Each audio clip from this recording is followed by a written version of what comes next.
Beidzot tas ir noticis, un Ernesta Vīgnera Kuldīgas mūzikas skolā pēc vairāk nekā 20 gadu pārtraukuma atjaunots orķestris. Tolaik tas pārtrauc darboties materiālās bāzes trūkuma dēļ, bet par to vairs nav jāuztrauc, jo projektā Mūzikas tilts iegūti jauni mūzikas instrumenti. Iegūms ir ne tikai tas, ka Kuldīgā atjaunotas orķestra tradīcijas.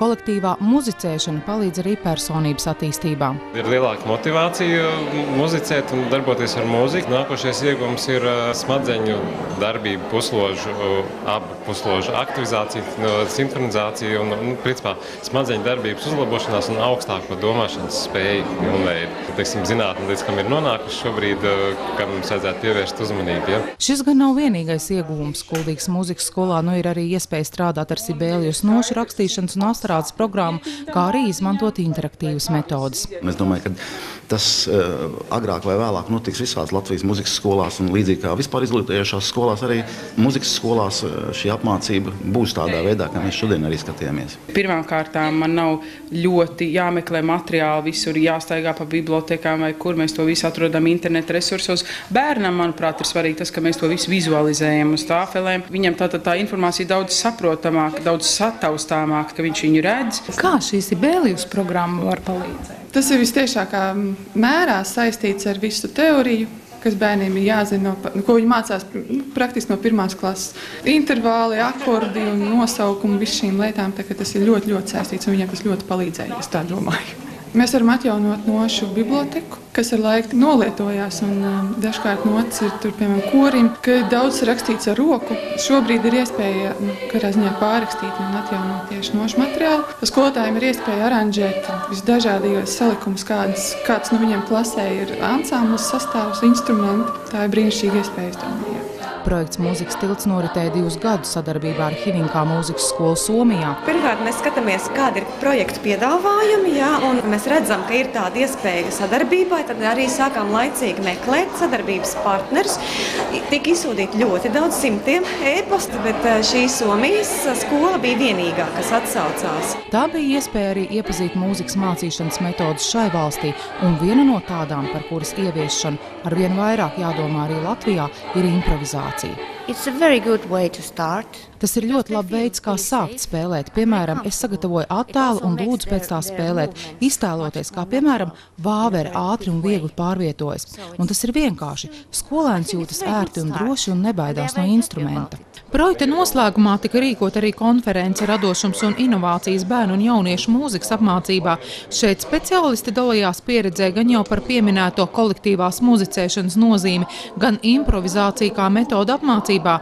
Mūzikas teorijas pedagogs Valdis Bernhofs stāstīja par interaktīvo mācību metožu efektivitāti. Tā dod iespēju dažādot mācību procesu un uzrunāt, varētu teikt, tik katru. Nevis šķirot pēc spēju līmeņa, jo mēs esam tik maz Latvijā, ka mums tādu tiesību nav. Kur nu vēl iespējas? Mums ir jādod katram iespēja izmantot savus resursus. Un tāpēc metode būtu jāmeklē, un interaktīvs tas jau pats par sevi pasaka priekšā, tas ir dialogs. Jāmeklē dialogs ar audzēkni. Strādājot parasti vispār izglītošā skolā, protams, ka man ir daži ķeksīši, kur man aizķerās. Tāpat improvizācija, protams, mums viss tas notiek varbūt vienkāršotāk. Ja? Un ja viņi saka, mums ir jāmotivē pat muzikas skolēni, ja, tad es domāju, mums tas darbs ir 5 reizes grūtāks, jo mums ir jāmotivē parastie bērni, gan sportisti, gan mākslinieki, gan arī tādi, kuriem nekas neinteresē. Konkrēti par improvizāciju un ansambļu spēli, kas uz manu specialitāti attiecās. Cenšamies, cik varam, bet mums tas stundu limits ir tik maziņš, un tā programma ir tik liela, ka mēs līdz tam labi gribēdam netiekam, jo ir 5 eksāmeni gadā mums jānokārto. Cits bērns, kas mācās ātrāk, cits lēnāk. Ar ātrākiem bērniem to mēs varam paspēt, īpaši 1. klasē, mēs tur mēģinam paimprovizēt, bet ar lielākiem bērniem tas ir grūtāk, un grūtāk ir ar tiem bērniem vēl grūtāk, kuri brauc uz konkursiem. Tiem ir vēl vairāk jāpieslīpē tā programma. Tā kā, ja būtu tā apmācība kā ārzemēs, viņiem gada beigās tikai 1 eksāmens jākārto, tad tas varbūt būtu savādāk. Domājot par jauno mūzikas izglītības programmu, mācību plānu mūzikas skolām, mēs tieši par to arī domājām. Un uzsvars uz kolektīvo muzicēšanu, tas vienmēr ir bijis mūsu prioritāte.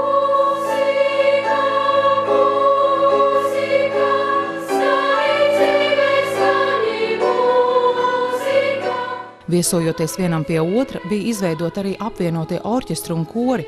Iepazīstot Latvijas mūzikas skolu apmācības sistēmu, somi augstu novērtēja koru kultūru. Latvieši ļoti labi dzied. Koris bija iespaidīgs un tā bija radoša iespēja mācīties kopā ar jūsu kori. Mums ir viss būvēts uz pamatiem. Teiksim, ja mūsu bērni aiziet studēt Eiropas augstskolās, tad ir redzams tas, kā tomēr viņi nāk ar stingru pamatu. Un es domāju, ka neviens nedrīkstētu nenovērtēt mūsu muzikas skolas, mūsu muzikas skolu devumu. Tas vienkārši citi mūs apskauž. Un mums jābūt ar to lepniem, un mums ir līdz kaulam jāturās par to, lai mūs neizjaus, lai mūsu sistēma nesamaisa, lai mēs stingri turamies pie tā, ko mēs esam jau ieguvuši. Projekta noslēguma koncertā muzicēja gan abu skolu orķestru un ansambļi, gan kori. Dziesmas skanēja gan somiski, gan latviski.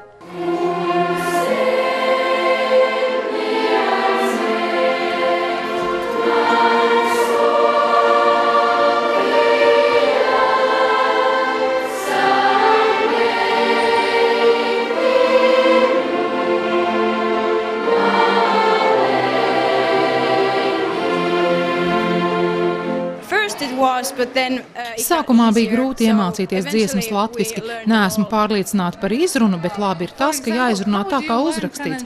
Šī bija ļoti laba pieredze jūsu kultūrā. Viņiem ir daudz, kas arī attīstītāks, cik mēs tur bijām pie viņu mūzikas skolā.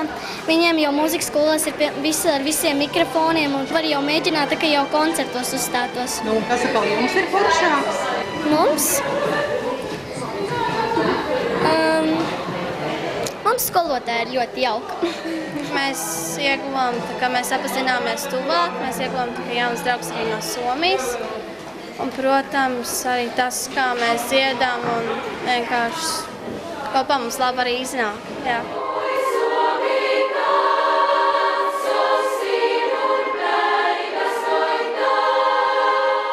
Projekta laikā izdots arī nošu materiāls pulšamajiem instrumentiem, kas nonāks arī citās skolās.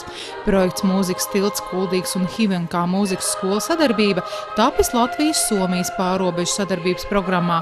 Kopējās projekta izmaksas ir vairāk nekā 91 000 latu. Eiropas Savienības finansējums veido 78,5% no kopējām attiecināmajām izmaksām. Ieva Benefelda, Alans Perševics, Skrundas televīzija.